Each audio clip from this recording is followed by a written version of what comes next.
All right, this next story is about Old Glory. Old Glory obviously is a nickname for the flag, but anyway, so this is my Old Glory story from the border.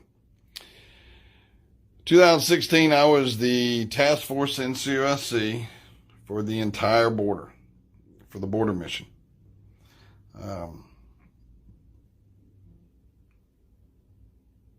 And I had a whole bunch of people under us. Okay, so I had 2 air wings under us. I had a whole bunch of ground troops under us, and I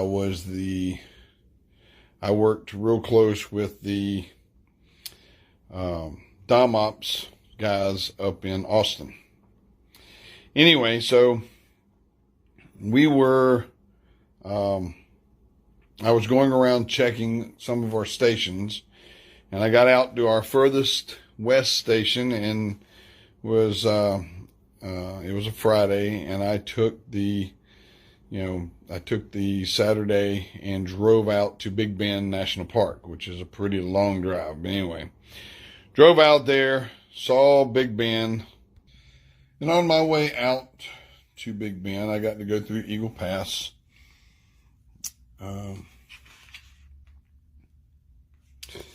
And I got to see the Pecos River Bridge.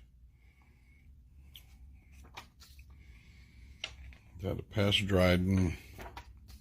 Anyway, so I got to Big Bend National Park. And Big Bend National Park is the southernmost tip of Texas. It's also one of the military fly lines for the B-1 bombers. And as I was driving through there, I already told y'all that my uncle flew on B-1 bombers, and it was just ironic that as I'm driving through there, this B-1 bomber is like flying by. It's pretty cool. Anyway, so I got down to the gorge, and I mean, it's beautiful. It's beautiful. Later, on a different border mission, I took Monica down there, and we climbed all over it. Beautiful. But since it was a short drive, I just had a quick time to go down there and look at it and basically leave. But any of y'all, if you want to go see something really cool, take a trip down to Big Bend. You can go on tents, you can go in campers, or you can stay in one of the local hotels that's about, 30, 40 miles north of it. But it is absolutely beautiful. Anyway, as I'm driving back from Big Bend, I get to this long stretch of desert road. There's, nothing, absolutely nothing out there. And when I get out, as I'm driving by, I see this van stopped on the side of the road, and I just flew by it. And then I saw 2 guys running with this American flag. Okay. So right where the van was, there was a guy standing on the side of the road, and I saw this other guy run up and give it to him. They did a relay right there, and they were getting ready to run off. Or right before that, actually. So I turned around and went back to the van and, introduced myself and what I was doing down there, and to inquire on what they were doing. And they were running the flag from Seattle all the way down through Texas, and then back up to DC. Okay. And it was just show the country the flag and raise awareness of the flag type thing. So me and the guy started talking, and I was getting ready to leave, and he's like, "You want to be a part of it?" And I'm like, "What do you mean?" And here I am standing in t-shirt, blue jean, shorts and flip-flops.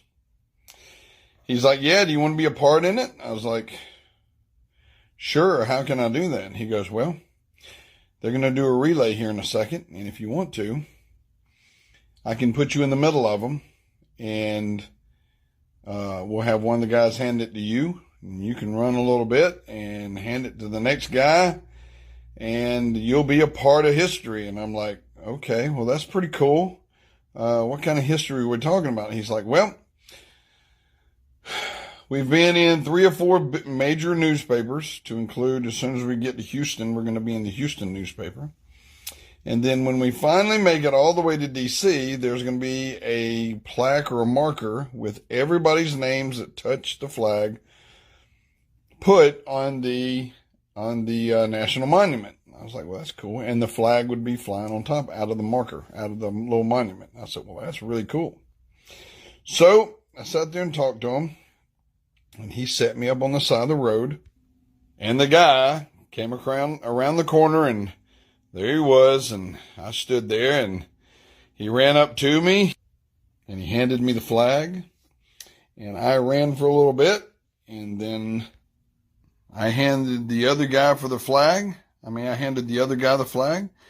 and off he went. And then I told the guy, I said, thanks, I don't know if I'll be able to hear anything about this. He said, no, he got my information, and he said, we'll be in touch. I was like, okay, well, that's cool.